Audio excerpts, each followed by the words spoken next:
So ito yun po yung tunog niya mga bayo. Pakinggan nyo na mabuti ha. Yan. So may limiter siya. So yan po. Season na talaga to mga bayo. Parang 3 buwan na po to bago natin iwadwad ng maayos. So ito po yung gagamitin natin na GPS.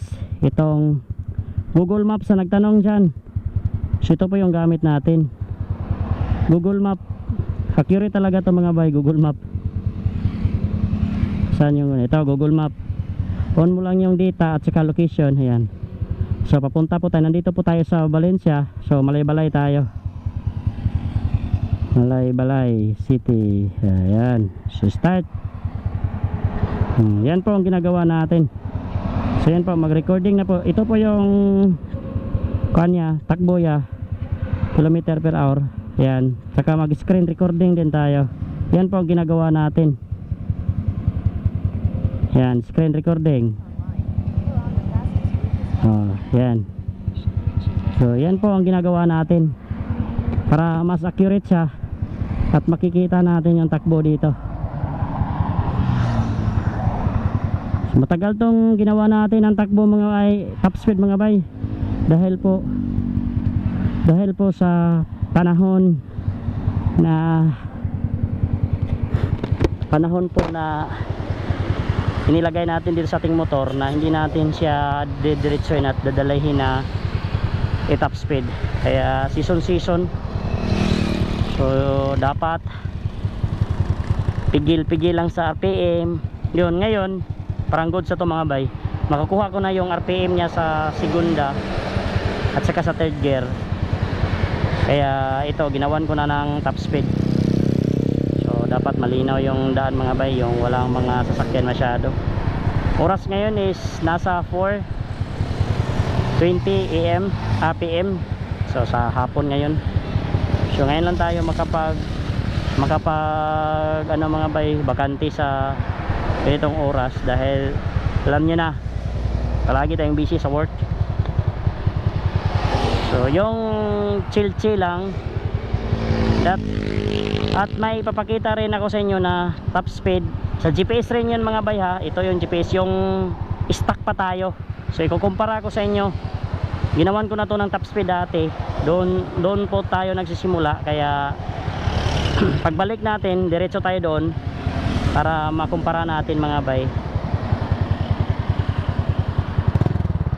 So yan, parang maraming sasakyan mga bay. So doon muna tayo magsisimula kung saan tayo nag top speed dati, yung stock natin. So doon muna tayo.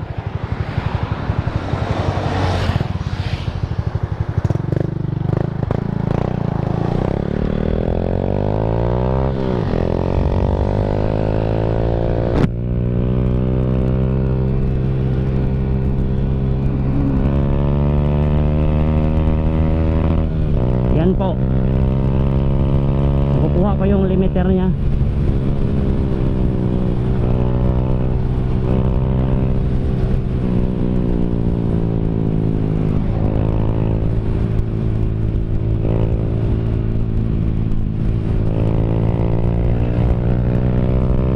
Daming sasakyan mga bay at saka malakas pa yung hangin.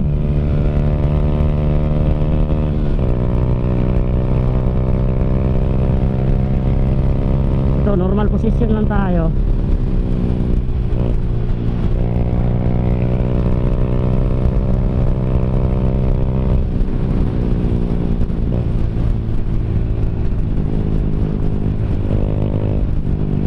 Sayang kasi mga bay, hindi natin ito makuna ng top speed. Diretso ko na ng GPS para wala nang daming tanong mga bay. Kasi yung GPS, accurate talaga yan mga bay. Sabi pa sa iba, pag malakas daw yung hangin, di yan magbabase sa hangin. Basta GPS yan, accurate talaga yan mga bay. Kahit saan pa yan, kahit sino pa yung tatanungin ninyo.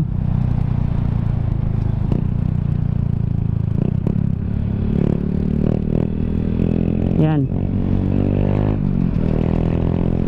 Dito po ako sisimula dati mga bayo dito. Yan, dito po tayo nagsisimula. Sa dito natin simulan. So babalik tayo para mas goods diretso. So dire gyud punta dahil parang walang magsugod sasakyan mga bayo. pag Yan. ma-try ta sa tong Normal 54 posisyon lang mga tayo bay. ha. Dahil naka-normal So, let's posisyon go. tayo dati.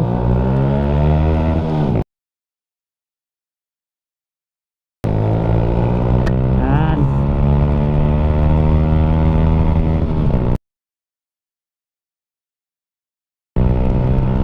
Third gear, second gear, ubusan ang limiter. Sa third gear, ubusan rin. Lingkod ra ta mga bay. Ato raman di kumpara.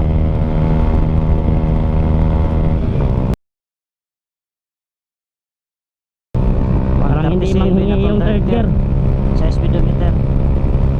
So, 100 ah. 1, 2, 3, Normal ra Four. lingkod.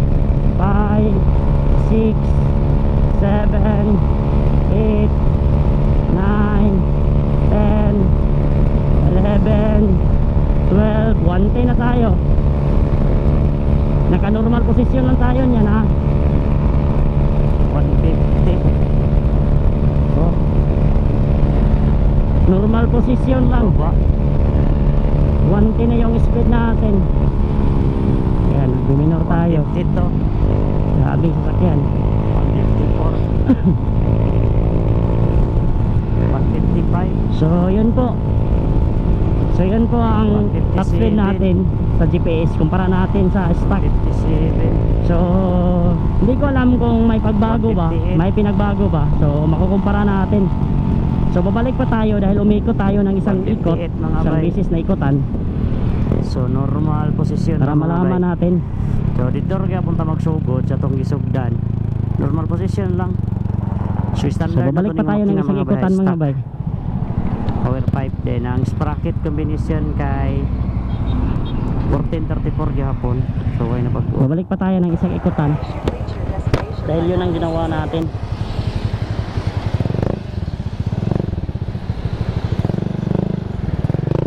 Yan.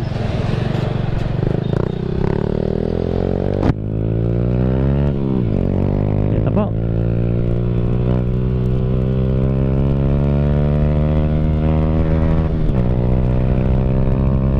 Normal posisyon rin.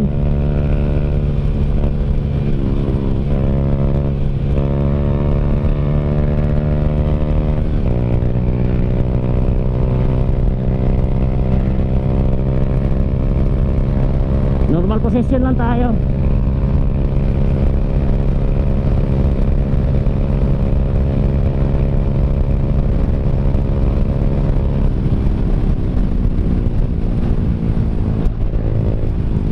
Normal posisyon.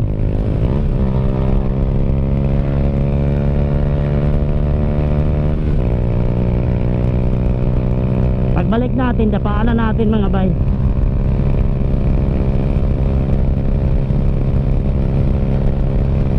Yung pababa mga bay, ang hirap kunin yung 110.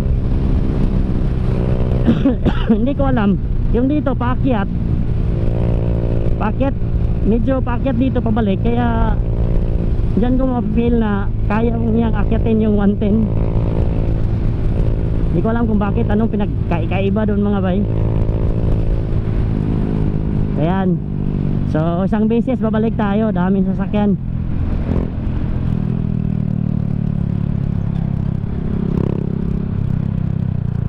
Ayan.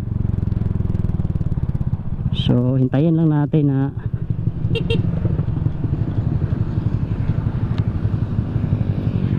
hintayin lang natin na walang sasakyan dumadaan para maabutan pa natin yung ano mga bay, yung nang doon.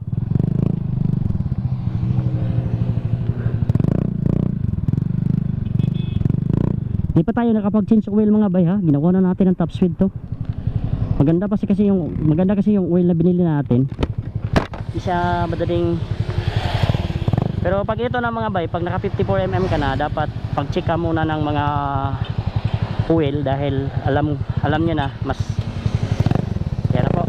Goods, bira. Hindi natin yan maabutan. Yan.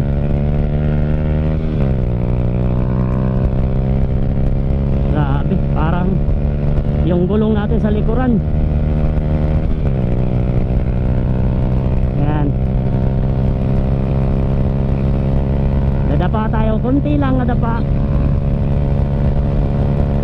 Yan. Konting dapa lang.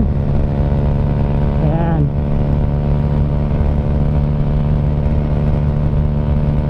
Konting dapa lang yan mga bay ha.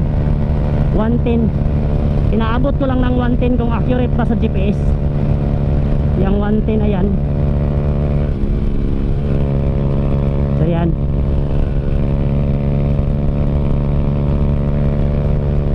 So oh, kahit hindi rin tayo dadapa mga bay, kaya rin mag 110. So yan lang siguro ang gagawin natin na top speed. Hindi na natin pa isasaga dahil grabe daming sasakyan, hindi tayo makapagkuha ng tempo mga bay. Maganda sana dito is yung sa tanghali na mga 6 AM, yun sana mas maganda. So yun lang siguro mga bay, sa susunod na tayo na vlog magkikita. Bye bye.